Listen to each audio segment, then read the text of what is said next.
Praise the lord.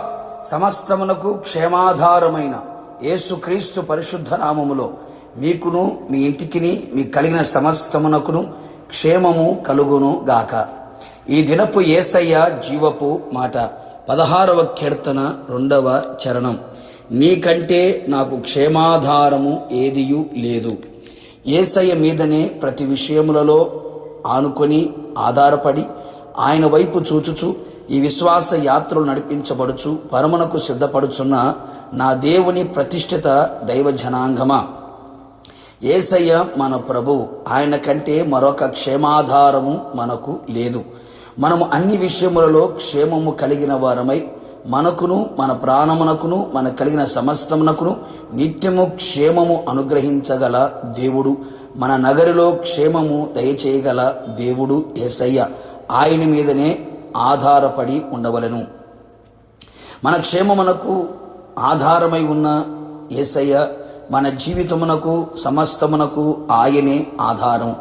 మన నిరీక్షణకు ఆధారము ఆయనే, మన రక్షణకు ఆధారము ఆయనే, మన మహిమకు ఆధారము ఆయనే, మన ఘనతకు ఆధారము ఆయనే, మన బలమునకు ఆధారము ఆయనే, మన విశ్వాసమునకు ఆధారము ఆయనే. గర్భవాసినైనది మొదలుకొని నాకు ఆధారము నీవే అని భక్తుడు సెలవిచ్చి ఉన్నాడు.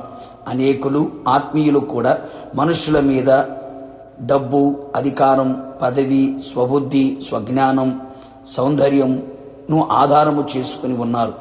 ఏది శాశ్వతమైనది కాదు. దేశమునకున్న ఆధారములన్నీ కదులుచున్నవి అని లేఖనాలు సెలవిచ్చుచు ఉన్నాయి. అందుచేత శాశ్వతుడైన దేవుడు నిన్నా నేడు నిరంతరం ఏకరీతిగా నిలిచినవాడు, ఆది సంభూతుడు, అద్వితీయ సత్యనాథుడైన యేసయ్య మీద ఆధారపడెదము. ఎవరి మీద ఆధారపడినా, వేటి మీద ఆధారపడినా చివరికి నష్టము, నాశనము, సిగ్గు, అవమానము మిగిలిపోవును అనే సంగతి వాస్తవం. గనుక నీ కొరకు సిలువలో మరణించి సమాధిలో పెట్టబడి 3వ దినమున తిరిగి లేచి తిరిగి రానై ఉన్న యేసయ్య మీద ఆధారపడెదము. ఆయన తప్ప వేరే ఆధారము లేదు. ఆయనే దిక్కు అని ఆయన పాద సన్నిధిలో నిలిచెదము. యెహోవా నాకు ఆధారం కావున నేను పండుకొని నిద్రపోయి మేలుకొంటిని. 10,000 మంది దండెత్తి వచ్చినను మోహరించినను నేను భయపడను అని భక్తుడు సెలవిచ్చెను. ఆయన మనకు క్షేమాధారమైనప్పుడు మన నిరీక్షణను కలుగు చేయును. అంతేగాక దేనికి మనము భయపడకుండా ఉండెదము అనే సంగతి గుర్తించదము. ఇంకను ఆయన మనకు ఆధారమై ఉన్నప్పుడు మన కాలు చిక్కుపడకుండానట్లు ఆయన నిన్ను కాపాడును. అవును ప్రియులారా, మన పాపమనే దాస్యమనే కాడి కింద చిక్కుబడకుండా, మోసములో చిక్కుబడకుండా, లోకపు క్రియలలో చిక్కుబడకుండా ఆయన ఆధారమై మనల్ని రక్షించి నిర్దోషులుగాను నిందారహితులుగాను పరిశుద్ధముగాను కాపాడును. లోతైన నది అయిన పరిశుద్ధాత్మ మనకు ఆధారముగా ఉన్నప్పుడు ఆత్మలో ఎదుగుచు వర్ధిల్లుచు యేసు వలె ఉండుటకు అన్ని విషయములో ఎదుగుదము, వర్ధిల్లెదము, ఫలించెదము, అభివృద్ధి పొందెదము.